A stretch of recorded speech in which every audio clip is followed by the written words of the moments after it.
আসসালামু আলাইকুম গাইস, সকলে কেমন আছেন? আশা করি সকলে ভালো আছেন।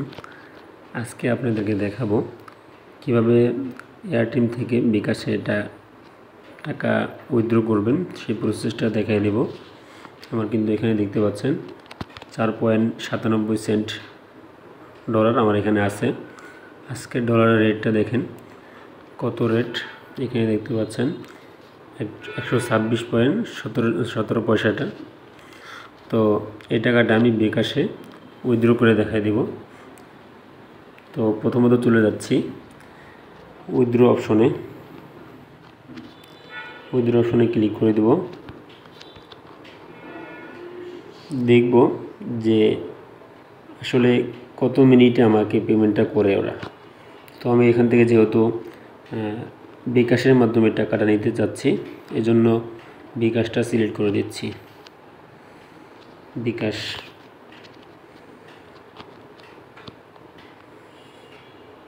এরপরে হচ্ছে অটোমেটিকলি অ্যামাউন্টটা কিন্তু বসে গেছে। এখান থেকে ওরা আমার এখান থেকে কিছু ভ্যাট কেটে রাখবে। ভ্যাট কেটে রাখার পরে আমাকে দিচ্ছে $1 সমান 117.28 পয়সা আমাকে দিচ্ছে। তো আমি ডলারটা বসাই দিলাম। বসাই দেওয়ার পর এখানে দেখতে পাচ্ছেন কিন্তু কন্টিনিউ লেখা আসছে। কন্টিনিউতে ক্লিক করে দেব। এরপরে বিকাশ সিলেক্ট করে দেব। বিকাশ অটোমেটিকলি সিলেক্ট হয়ে গেছে। বিকাশ সিলেক্ট করে দিলাম। এরপরে দেখতে পাচ্ছেন আমার কিন্তু নাম্বারটা এখানে শো করতেছে। এখানে আমার নাম্বারটা শো করতেছে। তো আমি সাবমিট দিয়ে দিলেই কিন্তু এটা রিকোয়েস্টটা চলে যাবে। এই সাবমিট ক্লিক করলেই রিকোয়েস্টটা চলে যাবে। তো আপনি বেশি ভালো করে এই নাম্বারটা ভালো করে চেক করে নেবেন। বিকাশ নাম্বারটা অবশ্যই বিকাশ নাম্বার দেবেন যদি বিকাশের পেমেন্টটা নিতে চান। আর না হলে নগদ নিতে চাইলে নগদ নিতে পারবেন। আপনি যেটা ইচ্ছা সেটার মধ্যে কিন্তু আপনি ব্যাংকের মাধ্যমে কিন্তু এখান থেকে ডলারটা কনভার্ট করতে পারেন। সো আমি সাবমিট রিকোয়েস্টে ক্লিক করে দিচ্ছি।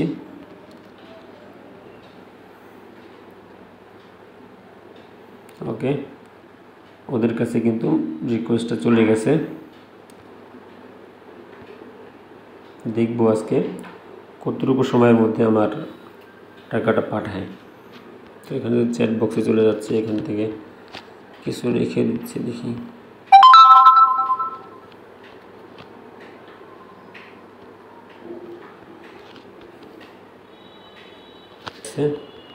রিকোয়েস্ট পাঠাইছে, এটার একটা মেল আসছে দেখতে পাচ্ছেন এখানে। দেখব ওরা কত মিনিটে আমার রিকোয়েস্টটা অ্যাকসেপ্ট করে আমার টাকাটা পাঠিয়ে দেয়। এখন বাজে হচ্ছে 11টা 45। মেসেজটা একটু দেখি। ও গুড,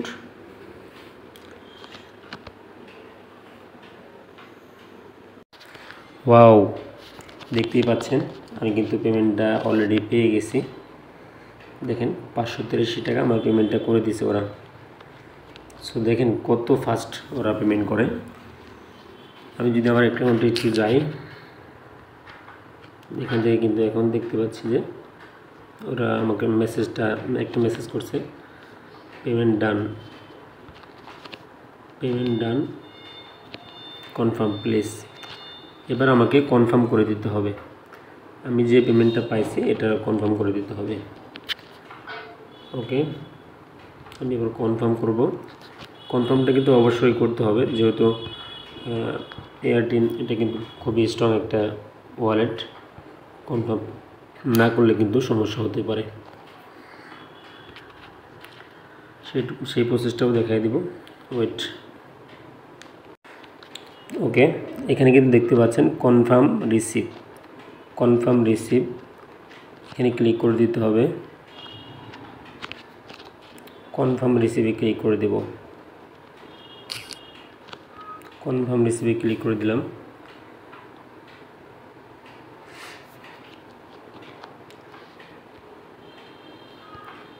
এখান থেকে I have receive the correct amount, confirm receive দিলাম।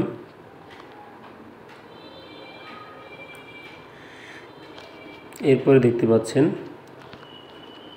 উইথড্র মোর ফান্ড, এখানে ক্লিক করে দেব। ওকে, সকলে সুস্থ থাকেন, ভালো থাকেন, আসসালামু আলাইকুম।